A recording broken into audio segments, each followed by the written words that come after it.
Entonces, bueno, por lo que decías, inicialmente esto empieza o crece como una rama de la Iglesia Católica, ¿no? Como una institución de la Iglesia Católica, hasta que aprovechan el concilio para decir la Iglesia Católica es la Iglesia falsa y nosotros somos la verdadera, y ahí, si lo tengo bien entendido, aprovechan para, no, o Clemente, este líder, aprovecha para autoproclamarse papa. Sí, bueno, tenemos que decir que ellos no empiezan como una rama de la Iglesia Católica. La Iglesia Católica nunca jamás le hizo ningún caso.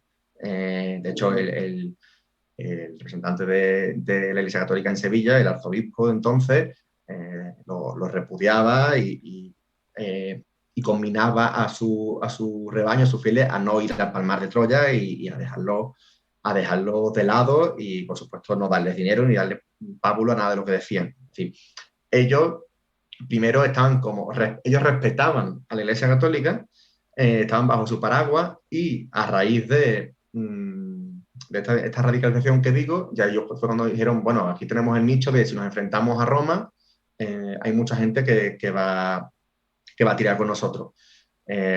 Hablamos de varios miles y miles de fieles. Entonces, ahí ellos ven la oportunidad, cuando el Papa de entonces, que es Pablo VI, fallece.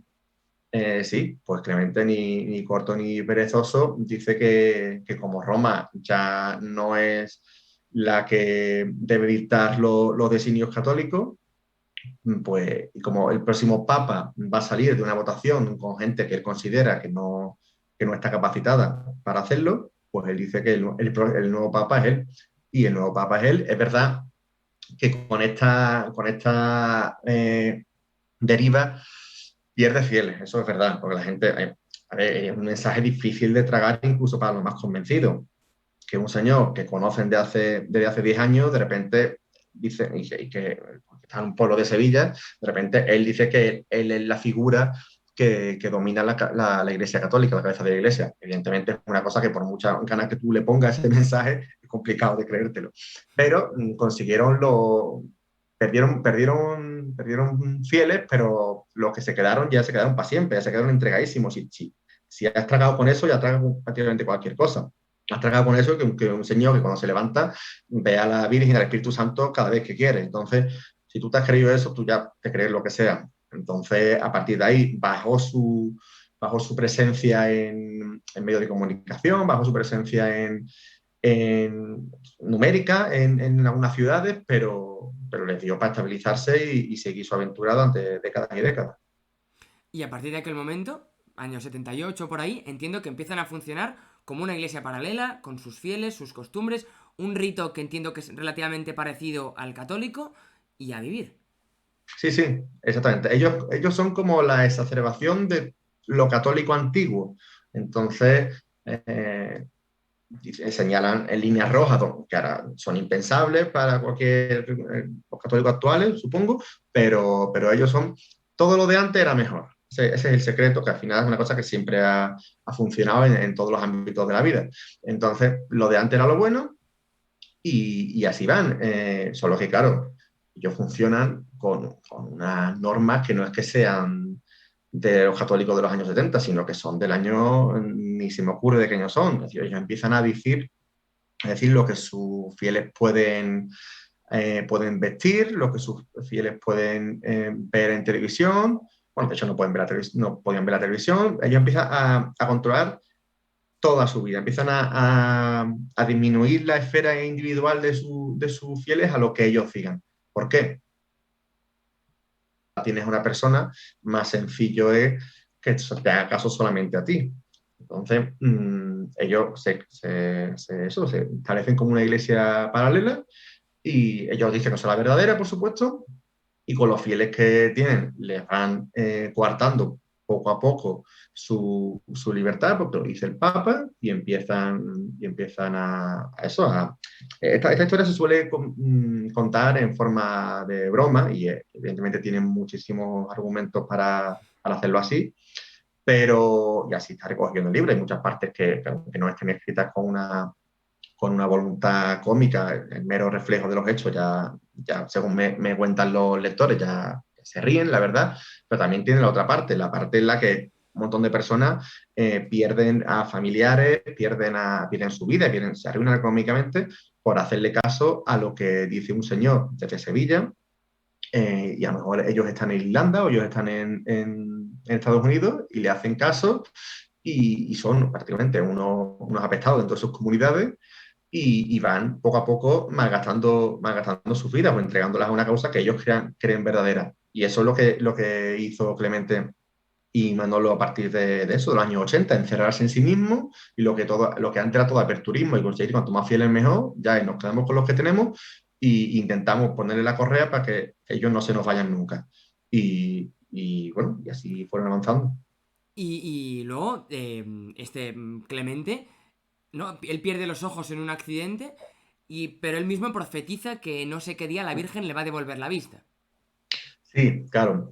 Justo antes de programarse Papa, un accidente de tráfico en una de sus múltiples giras por España, tiene un accidente con la mala suerte de que de las cinco personas que hay en el coche, el único herido es él, que le atraviesa los cristales del coche los ojos y pierde la vista.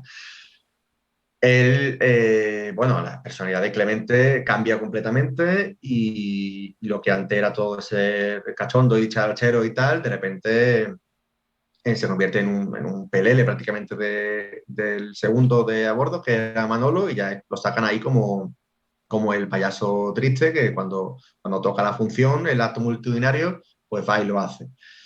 Eso se suma a un gusto, digamos, por el exceso, por la comida, por la bebida, y eso va deteriorando su salud, y eso, su salud física y su salud mental. Te cae una depresión, intenta dimitir muchas veces, no le dejan porque si no se le acaba el invento, y una de las ocurrencias que tiene, que yo no sé si la cree él o se la hacen creer para que siga, es que en el año 92 la Virgen le va a devolver la vista. Él hace el paripé, ya digo, no sé si se lo cree o se lo quiere creer, y en el año 92 hay un acto gigantesco coincidiendo con pues, las cosas que hacían ellos, coincidía con el quinto centenario de la llegada de los españoles a América, y nada, y ellos dijeron que ese día la Virgen le iba a devolver la vista. Se hizo el acto, allí evidentemente nadie recuperó la vista, fue evidentemente una desilusión para la gente que se lo había creído y que se unía a muchas desilusiones ya que se iban acumulando, que provocaba bastantes deserciones.